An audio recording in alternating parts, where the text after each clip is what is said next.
आज राधा और शंभू अपनी पहली रात मनाने वाले थे कि तभी उसी समय पलंग टूट जाता है। पलंग टूटने की आवाज सुनकर परिवार के सभी लोग वहां आ जाते हैं और राधा तथा शंभू को पकड़ लेते हैं। दरअसल राधा एक सीधी सादी लड़की थी जो रोजाना एक अस्पताल में डॉक्टर की नौकरी करती थी। एक दिन शंभू अपनी बहन के डिलीवरी चेकअप के लिए राधा के पास अस्पताल आता है। उसकी बहन गिरिजा 10 साल बाद गर्भवती हुई थी, जिससे शंभू मामा बनने वाला था। इस खुशी में शंभू बहुत भावुक हो जाता है। शंभू की इस भावनात्मकता को देखकर राधा को उससे प्रेम हो जाता है। धीरे धीरे राधा और शंभू के बीच बातचीत बढ़ती है। इसी बीच शंभू की बहन की डिलीवरी हो जाती है और वह बहुत खुश होकर अपनी भांजी को गोद में लेकर रोने लगता है। फिर वह अपनी भांजी को बहुत प्यार से पालने लगता है। भांजी भी शंभू से बहुत जुड़ जाती है और किसी और के पास जाना पसंद नहीं करती। वह हर रात शंभू के साथ ही सोती थी। इधर राधा और शंभू की शादी हो जाती है और दोनों अपनी सुहागरात मनाने के लिए तैयार होते हैं, लेकिन शंभू की भांजी उन्हें अकेला नहीं छोड़ती। मजबूरन दोनों जब भांजी सो जाती है, एक पुराने स्टोर रूम में जाकर सुहागरात मनाने की कोशिश करते हैं, लेकिन तभी पलंग टूट जाता है। पलंग टूटने की आवाज सुनकर परिवार के लोग वहां पहुंच जाते हैं और दोनों को रंगे हाथों पकड़ लेते हैं। यह सब देखकर राधा को बहुत शर्म आती है और वह चुपचाप वहां से चली जाती। अगले दिन दोनों हनीमून पर जाने की तैयारी करते हैं, लेकिन तभी शंभू की भांजी फिर आ जाती है और उनकी यात्रा रद्द हो जाती है। अब राधा इस बात से बहुत नाराज हो जाती है कि वह अब तक शंभू के साथ एक बार भी ठीक से समय नहीं बिता पाई। इसलिए वह गुस्से में शंभू पर चिल्लाने लगती है और उसे बहुत कुछ बुरा भला कहती है और उसी समय दोनों के बीच झगड़ा शुरू हो गया। गुस्से में राधा शंभू को छोड़कर अकेले ऑटो से घर से चली गई। दरअसल शंभू अपने भांजे से बहुत प्यार करता था और हर रोज उसे अपने साथ सुलाता था। जब भी राधा और शंभू एक दूसरे के करीब आने की कोशिश करते, शंभू का भांजा आकर उनके बीच रुकावट बन जाता था। राधा इस स्थिति से तंग आ चुकी थी। अगले दिन से वह शंभू से नाराज रहने लगी और उसे देखकर भी अनदेखा करने लगी। इसी बीच राधा रसोई में सब्जी बना रही थी कि तभी शंभू ने उसे मैसेज पर कुछ ऐसा लिख दिया जिससे राधा बहुत गुस्से में आ गई। उसने वहीं गुस्से में सब कुछ फेंक दिया और अपने कमरे में चली गई। इसके बाद शंभू सबके सामने राधा को मनाने के लिए खुद उसके पास गया और उसके पैरों को पकड़कर उसे खुशी खुशी सबके सामने आने को कहा। राधा ने भी तुरंत शंभू के साथ जाकर सबके सामने मुस्कुराते हुए खुद को बहुत प्यारी दिखाने की कोशिश की। अब राधा अपने पहले के गुस्से को भूलकर दोबारा सजने संवरने लगी, क्योंकि बहुत दिनों के बाद आज पहली बार वह और शंभू साथ में लूडो खेलने वाले थे।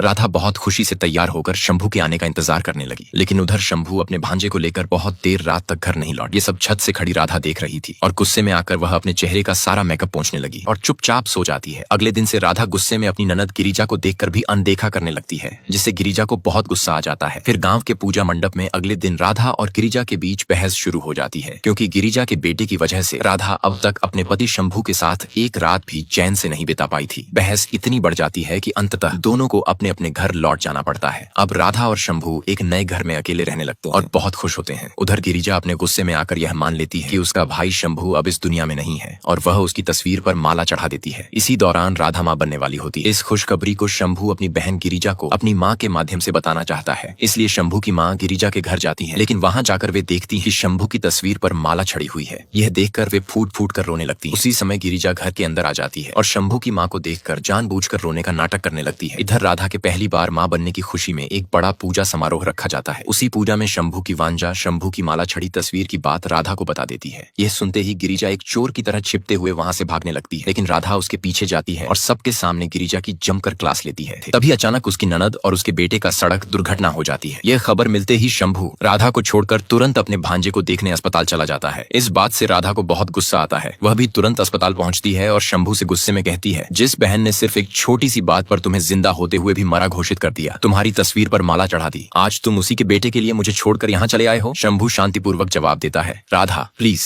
इस समय की परिस्थिति को समझो, वो मेरा भांजा है, इसलिए मैं खुद को रोक नहीं पाया। राधा कहती है, ओह अपने भांजे के लिए तो तुम दौड़ कर आ गए, लेकिन हमारे बच्चे के लिए कुछ नहीं किया। यह सुनकर शंभू को गुस्सा आ जाता है और वह राधा को जोरदार थप्पड़ मार देता है। राधा गर्भवती होने के कारण गिर जाती है और दर्द से तड़प उठती है। गुस्से में आकर राधा अपनी मंगलसूत्र उतारकर फेंक देती है और वहां से चली जाती है। अगले ही दिन राधा शंभू को तलाक के कागज भेज देती है। जब शंभू उन कागजों को देखता है तो उसे राधा के साथ बिताए पुराने पल याद आने लगते हैं। वह खुद को रोक नहीं पाता और राधा को देखने अस्पताल चला आता है, लेकिन अस्पताल में राधा के परिवार वाले उसे और उसके परिवार को अंदर आने नहीं देते, क्योंकि उन्होंने राधा को तकलीफ दी थी। उसी समय शंभू की बहन गिरिजा को अपनी गलती का एहसास होता है और वह राधा के परिवार से हाथ जोड़कर अपने किए की माफी मांगती है।